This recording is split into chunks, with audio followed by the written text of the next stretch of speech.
Bonsoir à tous, bienvenue sur Lilo ASM Débrief, une nouvelle vidéo suite à la défaite de le Monaco à domicile face au Paris FC, une défaite sur le score de 1-0. Cette vidéo, ce préambule de vidéo va s'adresser tout particulièrement à tous les supporters qui ont commenté leur satisfaction quant à la victoire de Monaco contre Nantes 5-3, en occultant totalement les failles et les insuffisances que l'AS Monaco a montrées dans le secteur défensif et en occultant totalement le manque d'inspiration tactique qui a été proposé. De toute façon, comme une image vaut mieux que 1000 mots, je vous laisse regarder l'extrait qui va suivre et on se retrouve juste après. Et j'utilise toujours un thème que je dis souvent, et quand tu sais que tu es en danger, tu n'es plus en danger. C'est quand tu ne sais pas que tu es en danger, c'est là où tu es en danger. Le maître mot, effectivement, c'est danger. Quand je vois la prestation de l'AS Monaco ce soir, j'ai qu'un seul mot qui me vient à l'esprit, c'est danger. Messieurs, dames, arrêtez de rêver, arrêtez de regarder les contre-performances du Paris Saint-Germain, arrêtez de regarder les contre-performances de Marseille qui d'ailleurs est en train de gagner 1-0 contre Auxerre à l'heure où on se parle. Arrêtez de commenter et d'espérer des contre-performances de nos adversaires directs. Aujourd'hui, le principal adversaire de l'AS Monaco, c'est lui-même. C'est l'AS Monaco eux-mêmes, les principaux adversaires de l'AS Monaco. Quand tu joues ce soir à la maison devant ton public contre un promu, tu ne peux pas proposer une prestation comme celle que j'ai vue ce soir. On a un gros problème collectif. On a un gros problème dans la qualité de nos joueurs. On a un gros problème dans nos choix de recrutement. Dites-moi en commentaire, lequel d'entre vous ça satisfait de payer des abonnements Canal+, DAZN et je ne sais quelle plateforme, tout ça pour pouvoir assister au match de l'AS Monaco et chaque saison ne soulever aucun titre. Chaque saison, se battre à l'arrache pour une place en Ligue des Champions. Et chaque saison, chaque début de saison, vivre une saison sur deux, une qualification en Ligue des Champions via les barrages. Ça satisfait qui ? Alors, avoir une politique de trading de joueurs, recruter des joueurs à fort potentiel pour les revendre, ne t'empêche pas d'avoir une équipe compétitive. Ne t'empêche pas de faire un recrutement malin. On a compris que la direction ne recruterait pas de stars. Ça, on l'a compris. On a compris que la direction cherche les joueurs à fort potentiel pour en faire du profit. Mais des joueurs en fort potentiel dans toute l'Europe, il y en a. Il y en a. Et il y en a qui seraient ravis de venir à l'AS Monaco. Et il y en a qui seraient ravis de mouiller le maillot pour l'AS Monaco. Alors que fait notre cellule de recrutement ? Il n'y avait rien de mieux à proposer que cet effectif-là, sérieusement ? On va chercher un Paul Pogba. Paul Pogba, parlons-en. Je le vois beaucoup plus sur les réseaux à promouvoir sa marque que sur le terrain de football. Est-ce qu'un joueur qui a été suspendu pendant 2 ans, qui a les moyens de se payer un préparateur physique, vous m'expliquez qu'il lui faut 6 mois pour le remettre, pour le remettre en forme? Il lui faut 6 mois pour qu'il puisse avoir ne serait-ce que 45 minutes dans les pattes? Non, ça révèle de gros problèmes internes et de gros problèmes dans nos choix de recrutement. Pendant que les autres équipes font des recrutements malins, nous on fait des recrutements catastrophiques. Et ça se voit et ça se ressent derrière dans notre animation de jeu. Alors je vous vois venir en commentaire ceux qui vont me dire oui mais au classement on est encore bien au niveau des points etc. Mais dites-moi alors ces gens qui se satisfont du classement actuel, qu'est-ce qu'on recherche? Quel est le but de l'AS Monaco? Qu'est-ce qui nous satisfait en tant que supporters? Qu'est-ce qui nous satisfait en tant que passionnés de football? C'est quand la dernière fois que Monaco vous a fait grimper au rideau quand ils ont joué? C'est quand la dernière fois? C'est quand la dernière fois qu'on s'est enthousiasmé derrière un match de l'AS Monaco avec une maîtrise complète de A à Z, plus le résultat qui va avec? Je vous laisse me dire en commentaire c'est quand la dernière fois. Alors aujourd'hui, s'il vous plaît, n'ignorons pas la situation dans laquelle on se trouve et laissez-moi mettre le mot danger derrière les prestations de l'AS Monaco. Installez-vous confortablement. On va passer à l'analyse tactique de la défaite de l'AS Monaco à domicile contre le Paris FC, promu de la Ligue 1. Analyse tactique. Ce soir, à l'AS Monaco à domicile recevait le Paris FC. Composition d'équipe concoctée par Sébastien Poconoli, nouveau coach de l'AS Monaco, qui est reparti sur son système à 3 défenseurs, 4 milieux de terrain et 3 attaquants. Donc nous avions en termes de composition d'équipe Philippe Keun dans les buts, une défense rien d'inhabituel. On avait Mohamed Salissou dans l'axe. On avait défenseur excentré droit, Thilo Kehrer. Défenseur excentré gauche, on comptait le retour et le deuxième essai à ce poste de Caio Henrique. Nous avions au milieu des terrains la doublette qui commence à être habituelle, Jordan Tézé avec Mamadou Koulibaly. Nous avions sur les côtés Krépin Diatta ainsi que Kassoum Ouattara. En milieu offensif, voire 9,5, nous avions Marnès Akliouche associé à Alexander Golovin. Et en pointe de l'attaque, on avait le retour de Mika Biret en titulaire. Que dire ce soir sur l'animation tactique? Il est très dur ce soir de décrypter l'animation tactique de l'AS Monaco, tant l'AS Monaco n'a absolument rien proposé. L'AS Monaco a, pour moi, subi ce match. Il est anormal qu'une équipe comme l'AS Monaco, qui prétend jouer une qualification en Ligue des Champions chaque saison, joue contre le Paris FC et est incapable de cadrer ne serait-ce que des frappes. On compte une frappe cadrée sur ce match. Donc 10 tentatives pour une frappe cadrée du match. Et vous allez me dire que ça, c'est censé nous satisfaire en tant que supporters? Où sont les principes de jeu qu'on a vus contre Tottenham? Où sont-ils, ces principes de jeu? Principes de jeu que depuis l'ère Pocognoli, on ne les a vus uniquement que contre Tottenham. Contre Nantes, j'ai alerté votre attention en disant que, attention, on frôle le naufrage. Quand tu prends 3 buts contre cette équipe de Nantes que j'ai vue, ok, tu leur en mets 5, mais tu en prends 3. Et bien, ça s'est confirmé 3 jours plus tard. 3 jours plus tard, tu reçois le Paris FC et tu perds 3 points. Tu perds 1-0 et tu perds 3 points. Tu offres 3 points à un promu qui très certainement va jouer le maintien cette saison. Alors tactiquement, l'AS Monaco n'a absolument rien proposé. On n'a rien proposé tactiquement. Ce qu'il faut se dire aujourd'hui, c'est qu'il y a une Marnès Akliouche et Kassoum Ouattara dépendance. Depuis 2 à 3 matchs, on dépend de Kassoum Ouattara sur l'aile gauche.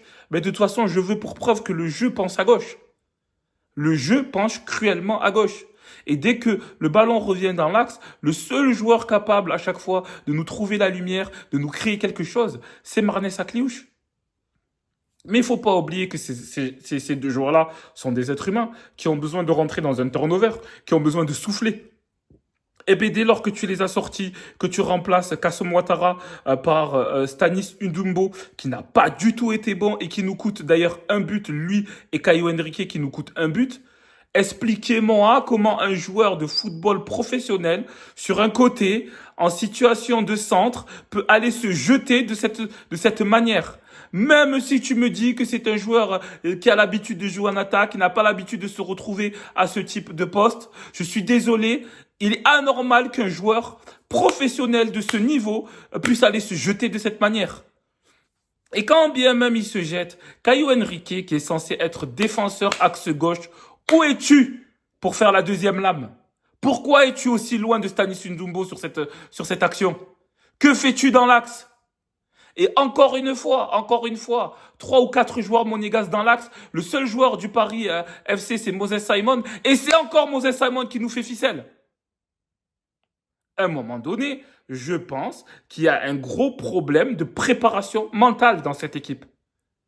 Au-delà déjà de la qualité de l'effectif sur lequel j'émets de grosses réserves, je trouve qu'il y a un problème de préparation mentale dans cette équipe. Aujourd'hui, dites-moi en commentaire, qu'est-ce que l'AS Monaco a proposé ce soir? D'ailleurs, lequel d'entre vous ne s'est pas endormi ce soir devant sa télé? Je suis désolé, j'ai vu des phases de possession beaucoup plus consistantes de la part du Paris FC. J'ai vu un rythme dilettant. Cette équipe du Paris FC aurait pu jouer contre nous 48 heures durant sans perdre le match. À ce rythme-là, tu ne peux pas bouger un bloc comme celui du Paris FC. Et en plus de ça, ils ont pris confiance. Ilan Kebal, il nous a fait ce qu'il voulait de son côté. Et j'en passe, des Maxime Lopez, des Pierre Lesmelou, et j'en passe, et j'en passe, et j'en passe. Je suis désolé, quand on porte la tunique rouge et blanche, et qu'on s'appelle l'AS Monaco, et qu'on a le budget que nous disposons, on ne peut pas avoir des prestations comme celle-là. On ne peut pas faire des no-matchs contre des équipes qui jouent le maintien et espérer se qualifier en Ligue des Champions. Est-ce que chaque saison, on va vivre la même chose? Chaque saison, on va serrer les fesses pour se qualifier en Ligue des Champions? Ou croiser les doigts pour espérer une place en barrage? Arrêtez de regarder ce que propose la concurrence. Regardons-nous tout simplement dans un miroir et regardons et arrivons à la conclusion que notre propre adversaire, c'est nous-mêmes. Donc je ne vais pas en dire davantage parce que ce soir, pour moi, tactiquement, il n'y a rien à retenir. Il n'y a rien à retenir. On a eu un manque d'envie, un manque d'inspiration, un manque de tout. Il n'y a rien à retenir ce soir. Je vais passer aux notes de joueurs. Notes des joueurs. Alors, dans les buts, Philippe Keun. Philippe Keun, dans les buts, je vais lui attribuer la note de 5. Je lui mets la moyenne. Pourquoi? Parce que ce soir, il fait un match un peu plus rassurant que à son habitude ce soir. Je suis désolé, mais sur le but qu'il encaisse, il ne peut absolument rien faire et il n'est en rien fautif du but encaissé. On doit ce but totalement à Stanis Ndumbo qui défend avec beaucoup de naïveté sur Maxime Lopez et à Caio Henrique qui n'a pas fait son travail de venir resserrer côté gauche en tant que défenseur excentré gauche. Il devait être à la seconde lame de Stanis Ndumbo. Il a laissé Stanis Ndumbo en 1 contre 1. Il a permis à Maxime Lopez de rentrer dans la surface. Ballon en retrait et ça fait ficelle. Ensuite, Mohamed Salissou. Mohamed Salissou, en défense centrale ce soir, je vais lui mettre 5. Je lui mets la moyenne. Pourquoi? Parce que comparé au match de Nantes où je l'ai trouvé très en difficulté, là je l'ai trouvé beaucoup plus solide sur ses appuis, beaucoup moins naïf dans les duels en 1 contre 1 avec Crasso qui était l'attaquant du Paris FC ce soir. Je l'ai trouvé un peu plus rassurant et donc je vais l'encourager et je vais lui mettre quelques points de plus. Donc je lui mets 5 ce soir. Thilo Kehrer qui a été axe droit, je vais te mettre la note de 6 ce soir parce que tu as fait un match que j'ai trouvé sérieux. Ok, collectivement, on a manqué de certitude, on a manqué d'inspiration, mais j'ai trouvé que ton match était plutôt solide. Il y a quand même encore des axes d'amélioration, notamment dans la qualité de tes premières relances. Dans un système à 3 défenseurs, vous êtes censé être les premiers relanceurs, et donc vous êtes censé être ceux qui impulsent le rythme. Aujourd'hui, en termes de relance, ce que vous proposez est insatisfaisant. Mais je vais quand même te mettre la note de 6 parce que défensivement, je trouve que tu as fait ton match. Axe gauche, Caio Henrique, je vais te mettre la note de 4. Je te mets la note de 4 parce que je ne t'ai pas trouvé à ton avantage dans les premières relances alors que tu as quand même un bon pied gauche, tu as une vision du jeu, tu as un joueur qui est très fin techniquement et cette finesse techniquement nous a cruellement manqué ce soir. Et défensivement, tu n'as pas été à la hauteur de l'événement puisque tu n'as pas réussi à être concentré pendant 90 minutes. Quand Stanis Ndumbo se fait dribbler comme un enfant sur le côté, tu dois être en deuxième lame, tu dois être beaucoup plus près de lui et tu ne dois pas permettre à Maxime Lopez de rentrer dans la surface avec autant de facilité. C'est pour cette raison que ce soir, je te mets la note de 4. À la récupération, Jordan Tézé et Koulibaly. Alors Jordan Tézé, je t'ai pas du tout trouvé bon ce soir. Je ne sais pas si c'est un manque de fraîcheur physique, si c'est de la fatigue ou si il est temps pour toi de retourner à ton poste de prédilection. Mais ce soir, je t'ai pas trouvé très à ton aise. L'AS Monaco n'a pas du tout gagné la bataille au milieu de terrain. Et donc Jordan Tézé, je vais te mettre la note de 5 parce que tu es quand même sur ces derniers matchs le joueur qui a été plutôt le plus à son avantage. Donc un jour sans, ça peut arriver. Je te mets la note de 5. Koulibaly à côté de Jordan Tézé, je vais lui mettre la note de 6 parce que ce petit jeune, c'est une révélation. Ce jeune nous apporte beaucoup dans la prise de risque et nous apporte beaucoup dans la projection vers l'avant et nous apporte beaucoup dans le repli défensif. Effectivement, à partir de l'heure de jeu, il a commencé à sévèrement piocher physiquement et ça s'est ressenti sur la suite de son match. Mais en même temps, ce joueur est tellement généreux d'efforts qu'à un moment donné, c'est obligé de coincer. Malgré ça, je te mets la note de 6. Une prestation encore encourageante ce soir de ta part. Sur la droite, Crépin-Diatta. Crépin-Diatta à droite, je suis désolé. Encore un match à oublier pour toi. Je te mets la note de 4. Pour moi, c'est un match cruellement à oublier de ta part, Crépin Diatta. Et je crois que Crépin Diatta, ce petit sursaut d'orgueil qu'on a eu de ta part sur 2-3 matchs, vient de s'envoler. Je crois que c'était de la poudre aux yeux. Tu nous as vendu le monde de Peter Pan et qu'il est temps pour toi de retourner sur le banc de touche. Maintenant, qui mettra ta place? That is the question. Vanderson est blessé. Pour le moment, tu dépannes. Mais je pense qu'au retour de Vanderson, il va être temps que tu retrouves ta place initiale, à savoir le banc de touche. Sur la gauche, Kassoum Ouattara. Kassoum Ouattara, je vais lui mettre la note de 6 à lui également parce que c'est clairement grâce à chaque fois à son impulsion que nous avons été dangereux sur le côté. Kassoum Ouattara a beaucoup proposé sur le côté. Il est très très généreux dans l'effort, très généreux dans les efforts offensifs comme dans les efforts défensifs et je le trouve de plus en plus juste techniquement. Donc Kassoum Ouattara, ce soir je te mets la note de 6. Ensuite, nous avions Alexander Golovin. Alexander Golovin, ce soir, je te mets la note de 4. La note de 4 ce soir parce que tu n'as rien proposé en termes de déstabilisation de ligne. Un joueur aussi doué techniquement que toi, chaque fois que tu touches le ballon, il doit se passer quelque chose. Et ce soir, je t'ai trouvé vraiment inspiré, en manque de rythme, complètement à l'envers par rapport aux actions. Je t'ai vraiment pas trouvé à ton avantage ce soir. Tu as été bien muselé par la défense du Paris FC. C'est pourquoi ce soir, je te mets la note de 4. Ensuite, Marnès Akliou, je vais te mettre la moyenne. Je te mets la moyenne parce que tu as essayé, comme tu as pu, de nous créer quelque chose, de créer des mouvements, de créer des occasions, de créer, d'impulser quelque chose. Sauf que tu étais bien trop seul à le faire. Tu as par moments combiné avec Koulibaly de manière très intéressante. Maintenant, une fois que tu es sorti, ça s'est vu puisque nous n'avions plus aucune solution offensive après ta sortie. Tu es un élément indispensable à l'effectif, mais ce soir, c'est une défaite, un rayonnement qui n'est pas celui que tu as habituellement. Donc, je te mets la note de 5 ce soir. En attaque, Mika Biret, je vais lui mettre la note de 2. Et encore, je suis gentil quand je lui mets la note de 2. Je suis désolé. Encore une prestation à oublier. Est-ce que c'est vraiment le vrai niveau? Est-ce que ce n'est pas le vrai niveau de Mika Biret qu'il est en train de nous proposer? Je m'interroge fortement. Je veux bien concevoir que le système de jeu n'est peut-être pas adapté à un joueur de son profil. Simplement que le seul joueur que nous avons dans l'effectif de l'AS Monaco, que nous avions dans l'effectif de l'AS Monaco, qui a réussi à le faire briller, c'est Brel Mbolo. Brel Mbolo est en partie. Peut-être qu'il est temps que Mika Biret le suive.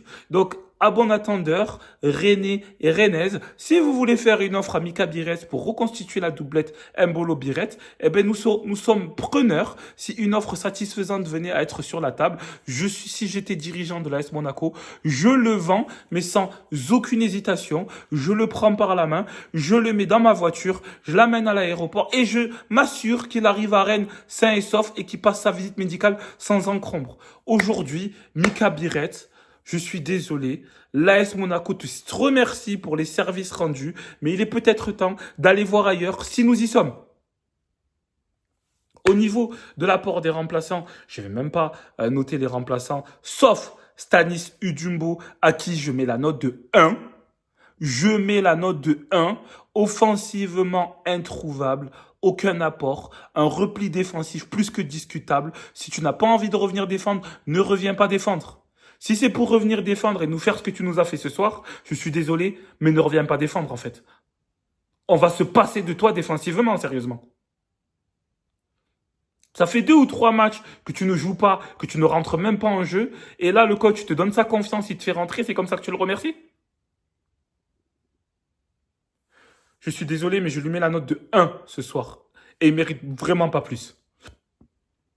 C'est tout pour les notes de joueurs. Je te laisse me dire en commentaire quelles sont les notes que tu attribues aux joueurs qui ont débuté la rencontre ce soir, qui nous opposaient au Paris FC. Et je le rappelle, nous avons perdu 1-0 à domicile sur notre pelouse. C'est tout pour mes notes de joueurs. Nous allons désormais passer au top flop de ce match. Top flop de ce match. Donc les top flops de ce match ce soir, messieurs, dames, ça va aller très très vite. Parce que au niveau des tops, le seul top que je vais pointer ce soir, ils sont hors du terrain. Au niveau des tops, moi, je souhaite mettre en top les dirigeants de l'AS Monaco pour le fait d'avoir invité 4000 enfants de centres de formation voisins, que ce soit en Italie ou en France, de les avoir invités à venir voir le match ce soir, même si c'était pas le match de notre vie, c'était un match plus que moyen, voire très très faible en qualité et en intensité. J'ai vu des gamins ce soir dans les tribunes qui avaient les étoiles dans les yeux, qui étaient super contents, et rien que pour ça, je vais mettre les dirigeants à l'initiative de cette invitation en top. Deuxième top que je vais mettre ce soir, ce sont les supporters de l'AS Monaco. J'ai vu un stade plus rempli qu'accoutumé. J'ai vu des supporters chanter. J'ai vu des supporters s'égosiller pour les encourager, malgré la prestation qui était plus que décevante. Je trouve que les supporters sont très très présents cette saison, que ce soit dans nos déplacements à l'extérieur ou que ce soit à domicile. Je trouve que les supporters jouent le jeu et que c'est très dommage de rendre cette implication aux supporters par des prestations comme celle-là. Donc ce soir, je tenais à vous faire un big up et je vous mets en top sur la réception du Paris FC à la maison. En flop, je vais mettre l'ensemble de l'effectif de l'AS Monaco en flop sur ce match. Flop, pourquoi? Parce que un match sans saveur, un match avec aucune intensité, un match avec aucune envie. Ne vous cachez pas derrière derrière des motifs comme la fatigue physique. La fatigue physique, elle est pour tout le monde et elle est pour tous nos concurrents. La fatigue physique. La fatigue physique, quand vous débutez le match, quand vous débutez la saison et que vous vous préparez physiquement à faire cette saison, le nombre de matchs qu'il y a à jouer, vous ne le découvrez pas, vous le savez dès le début. À vous d'adopter votre préparation physique afin de répondre aux exigences du haut niveau qui sont de jouer 3 matchs, qui sont de jouer tous les 3 jours. Si ce rythme-là de match ne vous convient pas, vous êtes toujours libre d'aller signer dans des clubs qui ne jouent pas la Ligue des Champions. Dégagez de notre club tous ces joueurs qui ne sont pas au niveau. Cassez-vous. Si tu veux jouer pour l'AS Monaco, tu dois être au niveau. Tu dois être au niveau mental, au niveau physique et au niveau technique. Donc ce soir, tout l'effectif de l'AS Monaco, je vous mets flop. Deuxième flop que je vais te mettre toi, Sébastien Pocognoli, en flop. Ce soir, c'était un match contre un promu et tu dois gagner. Tout autre résultat n'était pas satisfaisant pour nous. Tu dois gagner. Et il va être temps, même si je sais que c'est pas facile pour toi, tu composes avec de nombreux blessés, il va être temps, en attaque, d'avoir une colonne vertébrale. Explique-moi, monsieur Pocognoli, qu'est-ce que fout Ansu Fati sur le banc? Explique-moi dans quel manuel de coaching tu es obligé de jouer avec un vrai attaquant. Tu peux très bien faire une attaque avec Ansu Fati, Marnès Akliouche et Alexander Golovin qui vient de revenir de blessure. C'est écrit où que tu es obligé d'aligner Folarin Balogun ou Mika Biret ou Georgi Linikena? C'est écrit où ça? Un peu de risque, monsieur Pocognoli. Un peu de risque. Ton approche tactique est trop scolaire. Elle est trop scolaire, elle manque de folie. Et ça s'est vu contre un bloc comme celui-là. Ça s'est vu. Manque de folie, manque d'envie, manque de rythme, manque de tout. J'ai cru voir des vétérans à une troisième mi-temps ce soir. Pocognoli, tu es flop ce soir. Un gros flop pour toi. C'est tout pour mes top flops. Je vous laisse me dire en commentaire quels sont vos tops et vos flops à vous. Nous allons passer tout de suite à la préparation du prochain match de l'AS Monaco. Donc, prochain match de l'AS Monaco, ce sera un match de Ligue des Champions, du coup, le 4 novembre. Donc, déplacement en Norvège sur la pelouse de Bodo Glimt. Alors, Bodo Glimt, c'est un déplacement à ne très certainement pas prendre à la légère, surtout au vu de nos prestations actuelles. Bodo Glimt, c'est quand même le leader de Norvège au bout de 27 matchs avec 61 points au compteur. C'est une équipe qui est très expérimentée et c'est une équipe qui devrait être largement à notre portée, sauf qu'aujourd'hui, on n'est plus sûr de rien quand on voit les prestations de l'AS Monaco, on n'est plus sûr de rien quand on voit que finalement, on a des recrues qui n'apportent pas plus que ça. Je suis vraiment très très fébrile quant à ce déplacement et il faut aussi être très réaliste sur le fait que une défaite lors de ce déplacement ou tout autre résultat qu'une victoire pourrait commencer à sévèrement nous condamner quant à des ambitions de qualification pour le tour suivant de cette Ligue des Champions. Donc c'était tout pour ce débrief ce soir de la défaite de l'AS Monaco sur sa pelouse contre le Paris FC. Dis-moi en commentaire ce que tu as pensé de la prestation générale de l'AS Monaco. Si tu t'es pas encore abonné, n'hésite pas à t'abonner, n'hésite pas à partager et n'hésite pas à liker. Je vous souhaite à tous un bon week-end et une bonne soirée.